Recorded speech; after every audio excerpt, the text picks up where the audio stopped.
First of all, I must congratulate SIUMU for organizing this very relevant and timely program. And we all are struggling in one sense or the other about evolving a language of our resistance and to move towards emancipation. I mean, emancipation in a very general term, in a very general sense. So I will first start with the CAA protest and how it leads us. It gives some clues about evolving a language of resistance and how it was one of its kind, first of its kind in India after 60 years. So first of all, let's understand what the CAA protest was. जो मैं थोड़ा बहुत समझ पाया हूँ. CAA, Citizenship Amendment Act, पहला act था which was discriminatory in its text. पहला कानून ऐसा था जो अपने टेक्स्ट में, अपने लैंग्वेज में डिस्क्रिमिनेटरी था, जिसने इस पे एक्सप्लिसिटली एक कम्युनिटी को एक्सक्लूड किया सिटीजनशिप के उस सिटीजनशिप के कानून से. इससे पहले जो भी कानून रहा है उसमें डुअल लॉ रहा है. इंडिया दो तरह का लॉ रहा है, बट टेक्स्ट में डुअल लॉ नहीं रहा है. In its operation, in its application there have been dual laws. दो तरह से लॉ ऑपरेट करता रहा और हमको मालूम है कैसे क्रिमिनल लॉ स्पेशली, कैसे आपके काउंटर टेररिज्म लॉ, कैसे एक्स्ट्राऑर्डिनरी लॉज जो है वो अपने एप्लीकेशन में एक डुअलिटी रखता है. एक कम्युनिटी के साथ, एक क्लास ऑफ पीपल के साथ डिफरेंटली ऑपरेट होता है और दूसरे क्लास के साथ डिफरेंटली ऑपरेट होता है, but never in its text. लेकिन ये ऐसा कानून था जो अपने टेक्स्ट में कहता था कि एक कम्युनिटी जो है वो इलीगल माइग्रेंट होगी, बाकी जो होगी वो इलीगल माइग्रेंट नहीं होगी.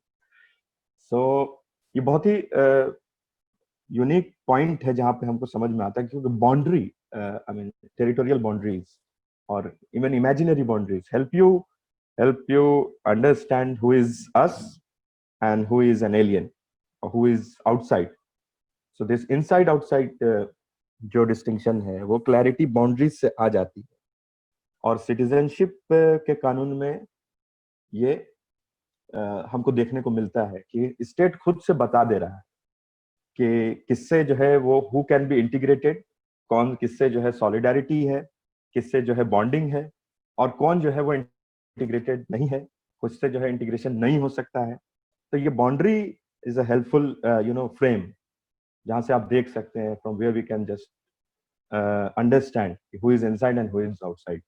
सो लिबरल डेमोक्रेसीज के साथ भी एक डायलेमा होता है कि जब एक माइग्रेंट या एक रेफ्यूजी या इलीगल या आउटसाइडर मेरी बाउंड्री पे आ जाता है, then how to deal with it.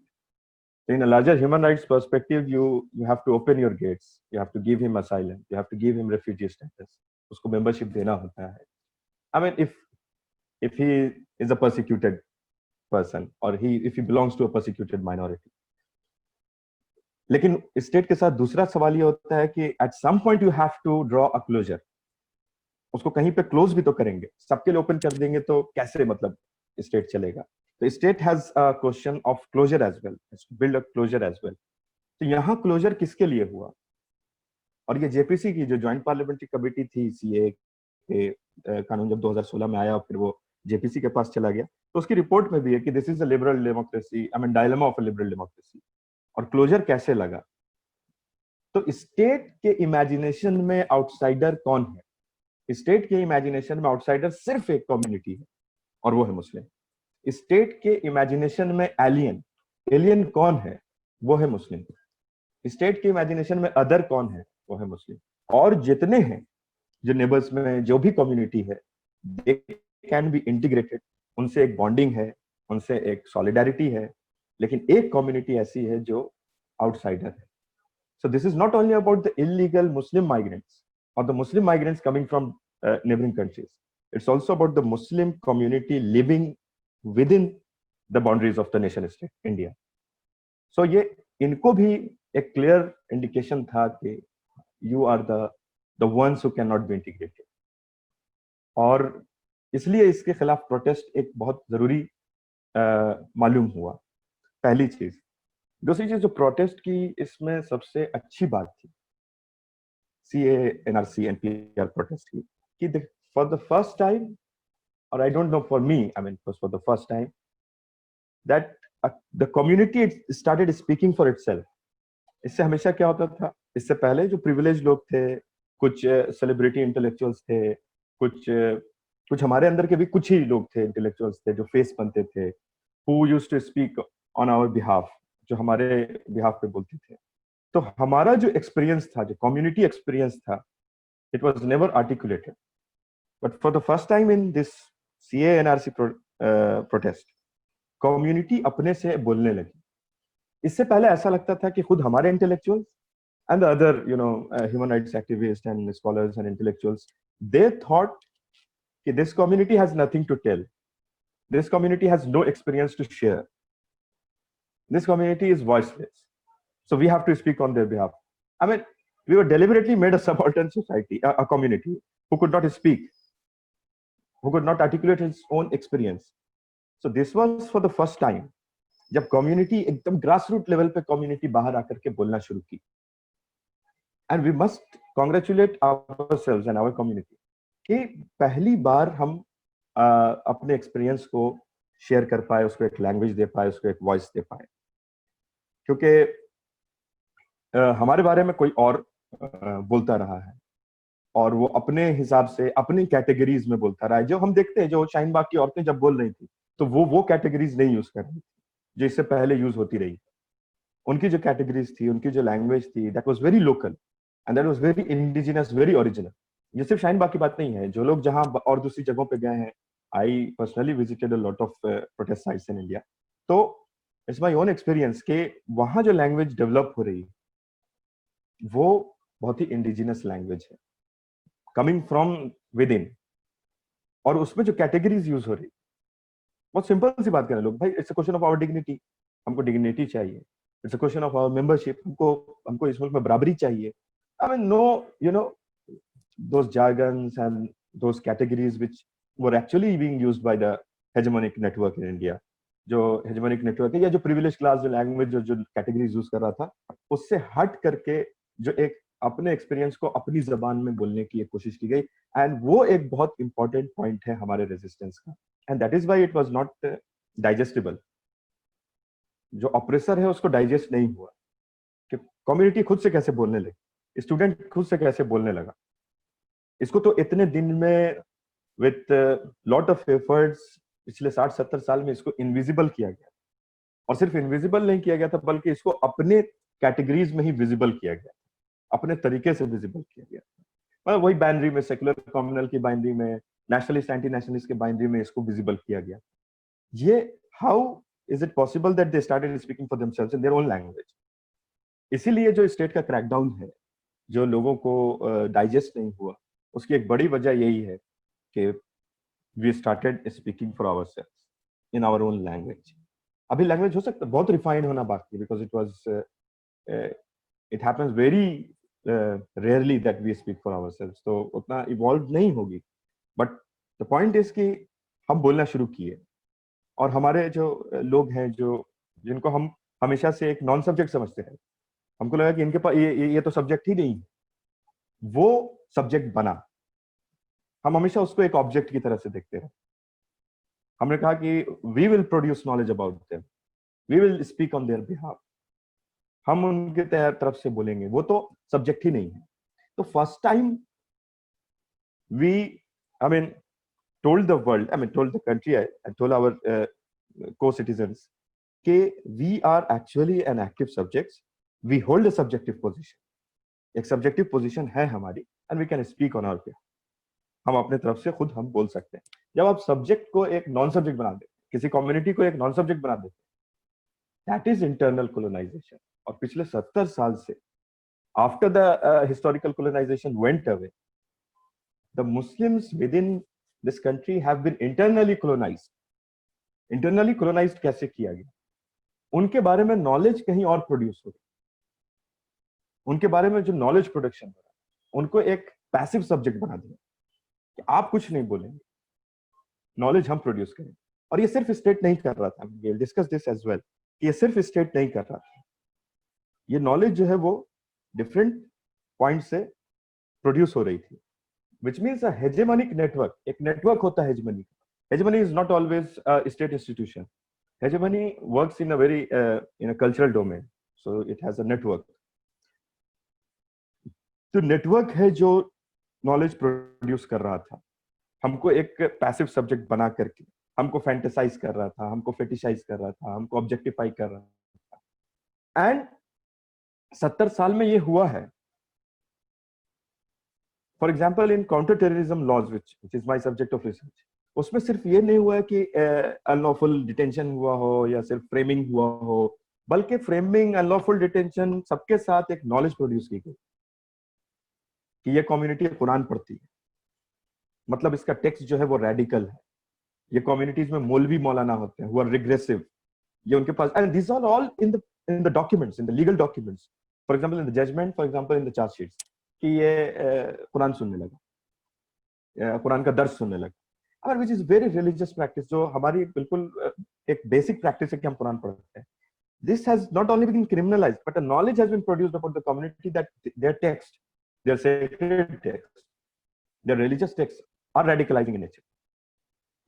ये जुमा में खुतबा देता था, which means he is a radical guy. जुमा में खुतबा देना मतलब मस्जिद जाना, मतलब नमाज पढ़ना, मतलब जुमा पढ़ना. These are all knowledge production coming out of the legal institutions, in state institutions. Chargesheet में इसमें हमको मेरे बारे में नॉलेज प्रोड्यूस की जा रही है. सिमिलरली इन मूवीज भी सी हमारे बारे में क्या नॉलेज प्रोड्यूस की कि Muslims are wild, Muslims are hypersexual, Muslims are non vegetarian all the time. So generalization, और फिर उसके बारे में knowledge produce. They live in ghettos, आप उनके घर लोकेलिटी में जाइए, सिर्फ जो है वो मीट शॉप्स मिलेगी. सो this is how through this through movies and through media knowledge was produced, and also through different networks. And I am surprised how this network works. एक रिमोट से रिमोट एरिया का इंसान जो है वो ये बात बोल देता है कि मुसलमानों को तो 70 हूरें मिले. How come he know that? क्योंकि ये तो हमारे यहाँ भी डिस्कशन में नहीं. So this is how we are represented, this is how knowledge is being produced, कि इनके यहाँ 70 हूर को लेकर के ही लोग जी रहे हैं. There is only one aim, one end, और वो है 70 हूर. ऐसे ही कुरान के बारे में बहुत सारी बातें, ऐसे ही रसूलुल्लाह सल्लल्लाहु अलैहि वसल्लम के बारे में बहुत सारी बातें. तो ये जो नॉलेज प्रोडक्शन हो रहा है, जो नेटवर्क कर रहा है, इसमें स्टेट नहीं जा रहा है गांव-गांव देहात का, कोई और जा रहा है, और वो भी उस हेजेमोनिक नेटवर्क का पार्ट है.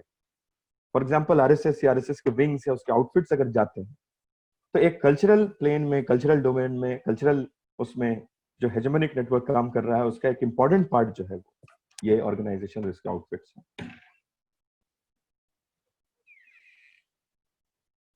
सो ये हमारे बारे में ये पहला अटेम्प्ट था कि हमने नॉलेज अपने बारे में, अपना एक्सपीरियंस शेयर करना शुरू किया, जो सीए प्रोटेस्ट में सामने आया है. अब जो उसी प्रोटेस्ट में फिर देखिए कि वो एक तरह का डिसएग्रीमेंट और डिफरेंसेस क्रिएट होने लगे कि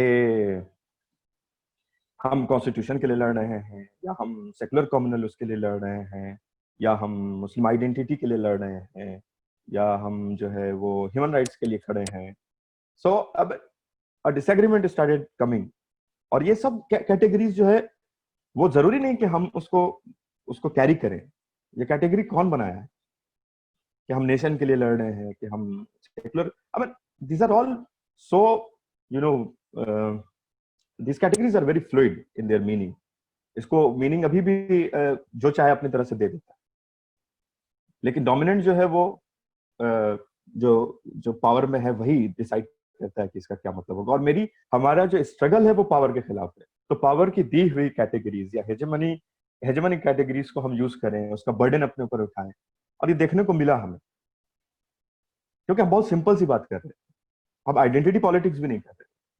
We are just asking for equality, कि हमको इक्वालिटी चाहिए. We are just asking for our dignity, कि हमको एक dignified life चाहिए.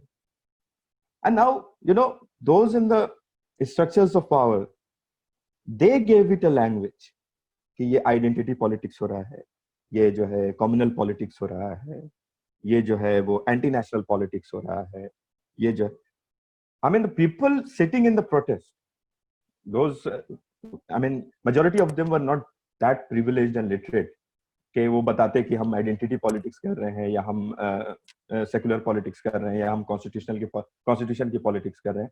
तो सिंपली सेइंग कि ये एक डिस्क्रिमिनेटरी लॉ है, हमको इक्वालिटी चाहिए, हमको बराबरी चाहिए, हमको बराबर की इज्जत चाहिए, हमको एहतराम चाहिए, दैट्स इट.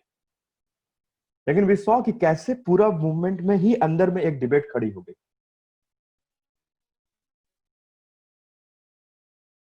क्या ये कॉम्युनल है, क्या ये राइट्स की बहस है, क्या ये आइडेंटिटी की पॉलिटिक्स है, क्या है. This is a trick, this is a trap जिसमें हमको नहीं जाना था, वरना फिर हमारी लैंग्वेज, हमारी कैटेगरीज नहीं आ पाती. लेकिन हम we were pushed into it, we were forced and dragged into it कि हाँ भाई क्या कर रहे हैं आप, तो हम आइडेंटिटी पॉलिटिक्स कर रहे हैं या हम आइडेंटिटी पॉलिटिक्स नहीं कर रहे, हम सेकुलर पॉलिटिक्स कर रहे हैं, हम कॉन्स्टिट्यूशनल पॉलिटिक्स कर रहे हैं. I mean so many categories which we were being pushed into, और हम सिंपली ये कह रहे थे कि हम ये कर रहे हैं. So we have to come out of it, हमको इससे निकलना होगा. और लैंग्वेज ऐसे ही प्रोड्यूस होती है, लैंग्वेज ऐसे ही इवॉल्व होती है जब हम स्ट्रगल में कंसिस्टेंटली होते हैं. तो पहला जो और सबसे इंपॉर्टेंट पॉइंट जो इससे we have to take home, वो ये है कि अब हमारी कम्युनिटी ही अपना एक्सपीरियंस खुद से बयान करेगी, अपनी जबान में करेगी. We will articulate our experience, we will express what we are feeling, how we have been treated by the state, what we think. And the community is not only about telling the victimization, the community has, and we have to believe, the community has the problem solving capacity as well. They have some idea about problem solving, they can solve their problem. हम लोगों को ऐसा लगता है कि community सिर्फ victimisation अपना बता सकती, हम ये नहीं समझते कि कम्युनिटी सिर्फ विक्टिमाइजेशन नहीं बता सकती. कम्युनिटी अपने एक्सपीरियंस को शेयर करते हुए उसके एक इमेजिनेशन में, उसके एक सब इसके सबकॉन्शियस में प्रॉब्लम सॉल्विंग की भी क्या क्या को लेकर के भी थॉट है, या उसको लेकर के भी वो सोच रही है, और वो भी उसमें भी उसको पार्टिसिपेट करना होगा और करना चाहिए. इसलिए हमको बिलीव ये सिर्फ इसके लिए नहीं कि हम उससे जो है उसका एक्सपीरियंस शेयर करेंगे जिसमें वो बताएंगे कि हम विक्टिम हैं और हम ये हैं, बल्कि हम ये भी शेयर करेंगे कि हम क्या प्रॉब्लम सॉल्विंग को लेकर के देखते हैं. ये जो है ये एक बहुत पॉलिटिकल स्पेस में ये सब बातें हो रही हैं. एक एपिस्टेमिक लेवल पे एक बात होनी चाहिए. एपिस्टेमोलॉजिकल लेवल पे जो है हम कैसे रेजिस्टेंस कर सकते हैं, हमारा रेजिस्टेंस एपिस्टेमोलॉजिकली क्या होना चाहिए. फॉर एग्जांपल जब सीए प्रोटेस्ट चल रहा था तो everybody was approaching the problem from his own subjective position, from his own epistemic location, कि हम लेफ्ट मार्क्सिस्ट हैं तो हमको ये लगता है कि ये जो है बर्जुआ का और कैपिटलिस्ट सोसाइटी का एक स्ट्रेटेजी है टू कि कैसे जो है फ्री स्लेव लेबर्स मिलेंगे. दूसरी तरफ जो है वो लिबरल्स हैं, उनको लगता था कि इंडिविजुअल राइट्स को लेकर के कैसे ये जो है इंडिविजुअल राइट्स का वायलेशन है, उनके स्टेटलेस हो जाएंगे जो लोग यहाँ हैं उनको जो है, या उनको लगता था कि the process is very arbitrary, इतना आर्बिट्रेरी नहीं होना चाहिए, it's a violation of rule of law, it's a violation of the promises of constitution.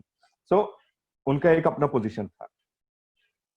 Marxist जो लोग थे उनका अपना एक पोजीशन था, एक एपिस्टेमोलॉजिकल वर्ल्ड व्यू था, एक एपिस्टेमोलॉजिकल लोकेशन था जहां से वो देख रहे थे कि ये प्रॉब्लम जो है वो बर्जुआ कैपिटलिस्ट उसका है, इससे जो है फ्री स्लेव लेबर्स बनेंगे. I am not going to contest कि वो सही था कि गलत था, but what about the communities epistemological location. Community was approaching this problem in from which epistemological position, किस epistemic location से हम इसको देख रहे थे. And that is the point. Resistance का वो point जो है वो हमको वहां तक जाना है कि हम भी एक वर्ल्ड व्यू रखते हैं, हम भी चीजों को अपनी नजर से देख सकते हैं, और हमारा वर्ल्ड व्यू भी उतना ही इंपॉर्टेंट है जितना कि किसी और का वर्ल्ड व्यू. हम भी इंसान को एक तरह से देखते हैं, रियासत को, स्टेट को एक तरह से देखते हैं, इंसानी रिश्तों को एक तरह से देखते हैं, एक पॉलिटिकल हम उसको लेकर के भी, पॉलिटिकल मेंबरशिप को भी लेकर के हम एक अपना वर्ल्ड व्यू रखते हैं. ये जब तक नहीं आएगा, this language, this epistemological turn in our resistance, तब तक हम बहुत प्रॉपर फाइट जो है, बहुत प्रॉपर स्ट्रगल हम नहीं कर पाएंगे. और ये नहीं आ पा रहा है.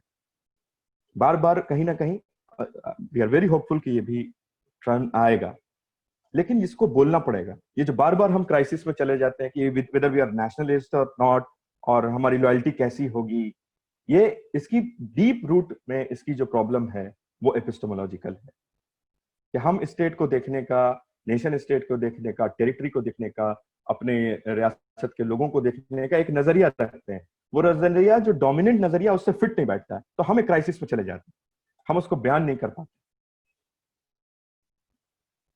इसीलिए जैसे एक ह्यूमन राइट्स एक्टिविस्ट जो है इस ये प्रोटेस्ट को या इसकी पूरी जो स्ट्रगल है उसको इस तरह से देख रहा था कि ये एक ह्यूमन राइट्स का क्वेश्चन है।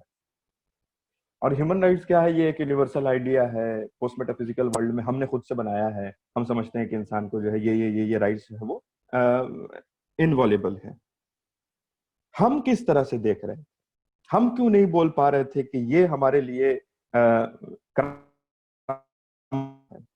ये करामत आदम का क्वेश्चन है। डिग्निटी, मतलब डिग्निटी कुरान में बहुत ही कॉम्प्रिहेंसिवली डील हुआ है। हम उस रेफरेंस से बात क्यों नहीं कर पा रहे? सो this is the epistemological struggle जो हमको करना है। हम भी बोलने का हक रखते हैं, हम भी अपनी एपिस्टेमोलॉजी में सिचुएटेड है और हम उसको लेकर के आर्टिकुलेट होने का राइट रखते हैं, हक रखते हैं, हमको बोलना पड़ेगा। And that is our resistance. बार बार हम उसी डिबेट में चले जाते हैं कि no no no we are nationalist, no no no we are secularist, no no we believe in constitution. Of course we believe in constitution. I mean it's a contract, it's a document on which we all agreed, I mean years ago. तो उसमें तो of course we believe in that, but हमको बार बार उसमें क्यों push किया जाता है? Why a liberal is given a privilege to approach a problem from from a rights perspective? Why a Marxist is given a privilege to approach a problem from the class category, class perspective, bourgeois and proletariat and slave laborers? Why not a Muslim community is given the opportunity, is afforded the opportunity to approach a problem from its own epistemological location and its own worldview? तो ये एक हमारा important challenge है कि हम इन चीजों को अपनी तरह से अप्रोच करें, हम इसको अपने वर्ल्ड व्यू में आर्टिकुलेट हों। मेरा वर्ल्ड व्यू रिग्रेसिव है, बाकी सब प्रोग्रेसिव है। I mean regressive progressive itself, ये कैटेगरी कौन लेके आ रहा है? Where does this category come from? तो हमारा ये एक चैलेंज है कि हम इसमें अपनी एपिस्टेमोलॉजिकल जो एसेंस है उसको इन्वॉल्व करें अपने स्ट्रगल में, उसको लाएं अपने स्ट्रगल में। फॉर एग्जाम्पल 3 तलाक का इश्यू है, look at how representation is done. 3 तलाक का इशू है, मुसलमान रिग्रेसिव है, औरतों के साथ ये होती है, ज्यादती होती है, 3 तलाक देके चला जाता है। I mean this is a religious issue, this is problem with the community and its text and its faith. But on the other hand there is a pervasive cases of domestic violence, cases of desertion, cases of dowry death. लेकिन उसको जब represent किया जाएगा media में, it's a social malice, it's not a religious problem, it's a problem in society, social evil. And from class 1 class 2 we are asked to write an essay on dowry, on domestic violence, and then on cruelty, and then desertion. And we write essays and it usually starts like this is a social evil. When it comes to triple talaq, it comes to about a particular community, it becomes a religious issue. The problem is with the religion itself. Why not is a social issue? I mean, it's happening everywhere. People are not respectful to their wife. रिश्तों को सही से नहीं चल रहा है, औरत की इज्जत नहीं है। ये दोनों जगह हो सकती है, हर जगह हो सकती है। लेकिन एक कम्युनिटी के बारे में जब होगा तो ये रिलीजियस इश्यू हो जाएगा। This is how representation is done. Similarly, very recently Sudhir Chaudhary started telling us about जिहाद, कि जिहाद क्या होगा, कैसे होगा, कौन करेगा, कब होगा। ये Sudhir Chaudhary has no right, क्योंकि सुधीर चौधरी खुद अपने एक आइडियोलॉजी में, अपने एक बैकग्राउंड में, अपने एक सेट ऑफ बिलीव्स में लोकेटेड है, वो वहीं से देख रहा है। Sudhir Chaudhary is not someone who has a supra political subjectivity, कि उसकी सब्जेक्टिविटी या उसकी वो बहुत ऑब्जेक्टिव है इन अ सेंस कि वो किसी चीज से इन्फ्लुएंस नहीं हो रहा है। वो आई मीन एवरीबॉडी नोज, लेकिन वो नॉलेज प्रोड्यूस कर रहा है and people are buying it. Why? Because we are not producing knowledge about ourselves. हम खुद नॉलेज नहीं प्रोड्यूस कर रहे हैं, हम खुद नहीं बता पा रहे हैं। सिमिलरली इमेंसिपेशन का जो आइडिया है, पूरी दुनिया में एक इमेंसिपेशन का आइडिया है कि ऐसा प्रोग्रेस हो कि सेल्फ जो है, इंडिविजुअल जो है, वो पूरी तरह से फ्री हो जाए। फ्री फ्रॉम ऑल द कन्फाइनमेंट्स, चाहे वो कम्युनिटी की हो, चाहे वो समाज की हो, चाहे कस्टम्स की हो, चाहे रिलीजन की हो, चाहे फेथ की हो, इन तमाम कन्फाइनमेंट से निकल करके वो इंडिपेंडेंट सेल्फ बन जाए। ये इमेंसिपेशन का एक आइडिया, और जिसके लिए पूरी दुनिया में पूरी एक जबान खड़ी करती है, पूरी एक नॉलेज बन खड़ा हो गया। क्या हमारे लिए भी निजात का यही आइडिया है? हम तो निजात का वर्ड यूज करते हैं इमेंसिपेशन के लिए, क्या हम भी उसी के लिए फाइट कर रहे हैं कि किसी तरह से एक सेल्फ बन जाए, या मटेरियल टर्म्स में या साइंटिफिक टेक्नोलॉजिकल प्रोग्रेस इतना ज्यादा हो जाए? तो इसको हमको समझना होगा कि ये सब चीजें हमारी लैंग्वेज में, रेजिस्टेंस में, स्ट्रगल में आनी होगी। क्या हम दुनिया को कैसे देखते हैं? For example, I am not talking something outside of this world. हमें नेचर को देखने का एक तरीका है जो मॉडर्निटी ने दिया है। For example, it has to be controlled, it has to be made predictable. इसको कैसे कंट्रोल किया जाए, इसे कैसे कैसे इसको नेचुरल रिसोर्स के फॉर्म में देखा जाए, कैसे इससे से ज्यादा बेनिफिट्स एक्सट्रैक्ट किया जाए।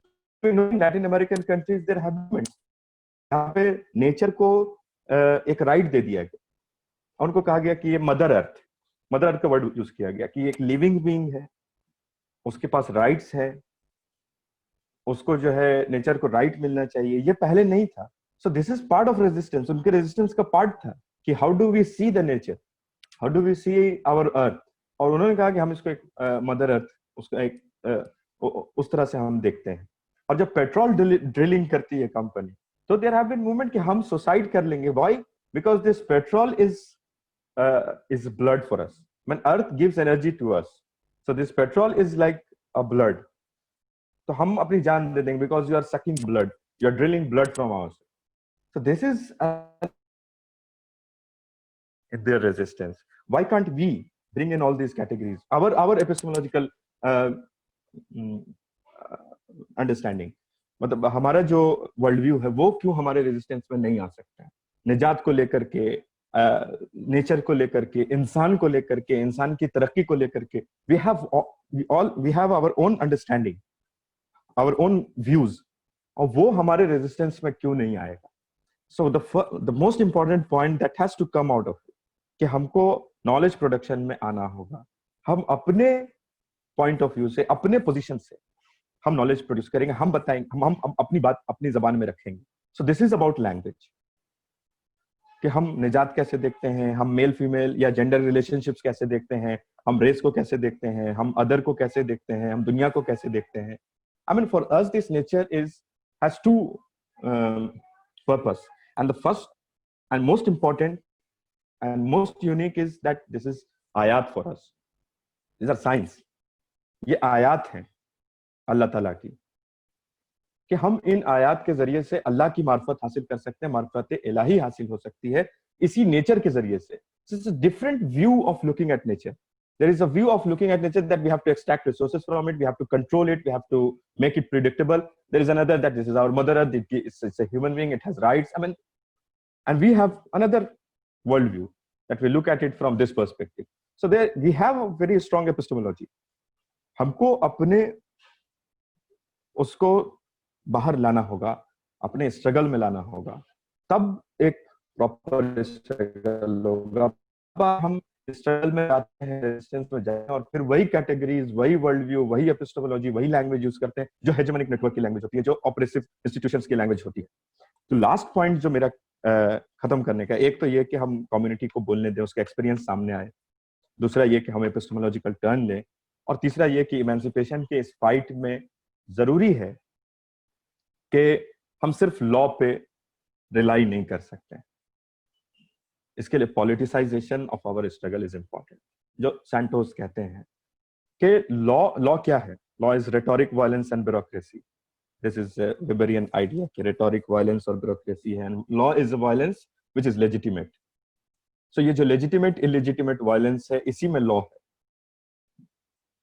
But we have seen कि ऐसा नहीं है कि हर time legitimate, illegitimate हो, या legal, illegal violence हो। The way protesters have been arrested in last few weeks, the anti-CAA protesters, जिस तरह से उनको अरेस्ट किया गया, the arbitrariness in their trial, the arbitrariness, इसको हम न लीगल कह पा रहे हैं, न इलीगल कह पा रहे हैं। I mean, there are scholars who call these type of incidences as illegal violence. For example the Guantanamo Bay. तो वैसा ही यहाँ भी हो रहा है कि इलीगल वायलेंस हो रहा है, जज का ट्रांसफर हो जा रहा है, कोई जो है उठा लिया जा रहा है, किसी को जो है कब का केस है, कब लगाया गया, जो मेन कल्प्रिट है उसको नहीं पकड़ा जा रहा है। तो उसके बारे में स्टेट कह रहा है, मतलब जो लॉ इंस्टीट्यूशन है वो कह रहे हैं कि इसको अरेस्ट करना अभी टाइम अच्छा नहीं है। सो लॉ पे पूरी तरह से रिलाई नहीं कर सकते। Law will come second, first is intensified politicisation of our struggle. हमारे स्ट्रगल को पॉलिटिसाइज होना पड़ेगा, और पॉलिटिसाइज होने का मतलब यह है कि हमारे स्ट्रगल की अपनी लैंग्वेज होनी होगी। हम अपनी लैंग्वेज में ही बात करेंगे, हम अपने ही सब्जेक्टिव पोजीशन पे हो करके अपना स्ट्रगल चलाएंगे, हम बोरो नहीं करेंगे। And we are always open for solidarity. Those who stand on a different footing, those who have a different subjective pedestal, all are welcome, all are included, but we have our own subjective position. हमारी अपनी subjective footing है, और हम वहां से अपने struggle को करेंगे, and that is the politicization of struggle. इसको पॉलिटिसाइज करना होगा, और वो इसी तरह से होगा जब हम अपनी लैंग्वेज में इसको करेंगे। And once we reach to a position when we can say that we have politicized our struggle, then we can go for juridification, which is again going into the legal battle.